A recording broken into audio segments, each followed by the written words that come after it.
Volvemos a la crisis política en el Reino Unido que le costó el cargo al primer ministro Boris Johnson después de una serie de escándalos que dañaron de manera sensible su gestión.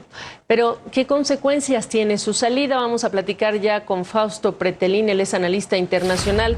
Fausto, ¿cómo estás? Hay mucha gente a la que le urge que se vaya Boris Johnson del 10 de Downing Street porque en tanto no haya un relevo, pues aquí se antoja hablar de una parálisis política en un momento complicado. Sí, así es. Mira, yo creo que el primer impacto es positivo porque el costo de decir mentiras tiene verdaderamente una repercusión política. Estamos acostumbrados desde Donald Trump en varios países, con varios presidentes, que la mentira está a la mano como una estrategia de comunicación o como una estrategia para ocultar la realidad.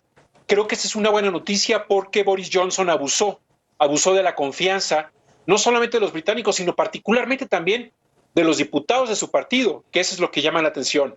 Más de 40, 50, 60 funcionarios, miembros de su partido y gabinete han dado la espalda a Boris Johnson precisamente porque se burló de ellos, ¿no? Cuando en los momentos más trágicos en la pandemia él estaba celebrando con champán en su oficina o no quiso reconocer que uno de sus cercanos también se vio involucrado en un capítulo de acoso sexual. Es decir, yo creo que el tiempo era el peor enemigo para Boris Johnson. Sabíamos que se estaba pues burlando de la política y entonces en ese sentido renuncia al liderazgo del partido, pero como mencionas, deja entrever que, bueno, no dice en su discurso que está renunciando, ¿no? O sea, deja entrever que hasta octubre posiblemente.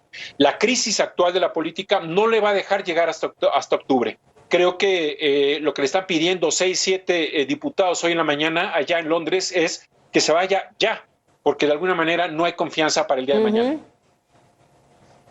Exactamente, y te decía yo que es un momento complicado. Ahora, ¿se va el problema o qué ha pasado en términos de la clase política? Porque además cuando él llega y logra en diciembre de 2019 una mayoría aplastante, digamos, de conservadores, el control, digamos, del Partido Conservador, pues veníamos de otro hartazgo y era también el hartazgo con el Partido Laborista.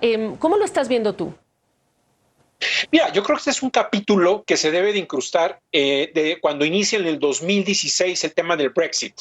Es decir, Reino Unido está metido dentro del laberinto del Brexit, no ha podido lograr salir de él. Boris Johnson llegó enarbolando la bandera del Brexit y de alguna forma titubeó mucho Theresa May. Él logra sacar un acuerdo, pero Boris Johnson, ha incumplido con su propia firma porque ahora quiere echarse para atrás el tema de Irlanda del Norte. Como bien sabes, Irlanda del Norte tiene hoy un mecanismo comercial igual que la Unión Europea, es decir, no hay una traba arancelaria con el comercio con la Unión Europea. Lo que quiere hacer él es recorrer esa frontera precisamente entre las dos Irlandas, poniendo en riesgo el acuerdo del Viernes Santo entre las dos Irlandas. Lo cual creo, insisto, y concluyo con esta pregunta que me haces, es que este es un capítulo más del Brexit, es un capítulo más de la crisis de Reino Unido, donde se confirma que Reino Unido dentro de la Unión Europea era mucho más tranquila, había más certidumbre que el Reino Unido fuera de la Unión Europea. ¿A quién ves como posible sucesor? Bueno, a ver, hay dos corrientes. Una de ellas es hoy las encuestas allá en varias páginas de internet hablan de que su ministro de Defensa es el que lleva la delantera. Pero hay otros personajes importantes, ¿no? Dentro del gabinete o del gabinete que tenía hasta el día de ayer o antier el propio Boris Johnson, y una de ellas es Liz Truss, que es de alguna forma la que era ministra de Relaciones Exteriores y que de alguna manera también es favorita para sustituir a Boris Johnson en el poder. Pero la presión social es importante. Adelante, perdón. Sí, todavía falta. La presión social es importante, decía yo, por la inflación, por todas las ayudas que quedan en veremos, que se le iba a dar a los hogares con este tema de la energía, etcétera. Háblame justamente de cómo está convulsionada o no la sociedad británica. Está convulsionada, está un poco pues con el temor, ¿no? Es decir, como el mundo entero. Por una parte, la guerra de Rusia contra Ucrania, eso de alguna manera, si se permite la expresión, le favoreció a Boris Johnson porque en enero ya le estaba llegando el agua al cuello y este capítulo bélico pudo, digamos que darle un poco más de oxígeno, más de tiempo.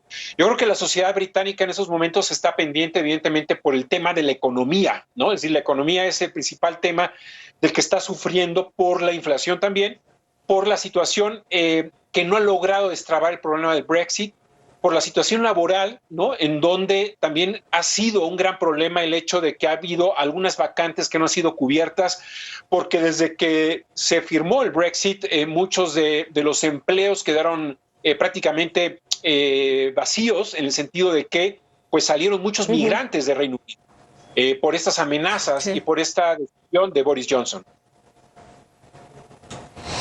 Parece que quien más lo va a extrañar quizá por un asunto de afinidad de personalidades es Volodymyr Zelensky, el presidente de Ucrania, pero sí preguntarte en la figura de Boris Johnson, el populista Boris Johnson, que surgía además en tiempos en los que vimos también surgir a Donald Trump. ¿Cómo ubicarías tú a esta historia de este personaje en la historia británica y de líderes europeos?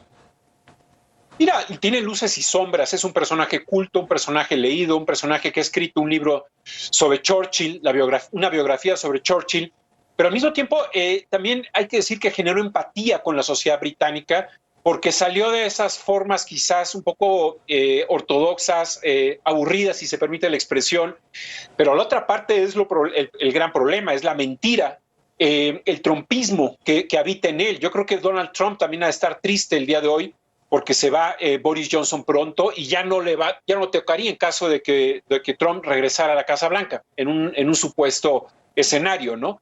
El caso de Zelensky, entiendo que es políticamente incorrecto criticar a Zelensky en este momento, pero creo que se olvida mucho del Partido Conservador y de los británicos, en el sentido de que generó mucho enojo, lastimó mucho al Partido Conservador y lastimó mucho a la sociedad con este tipo de actos que no cayeron nada bien. Claro.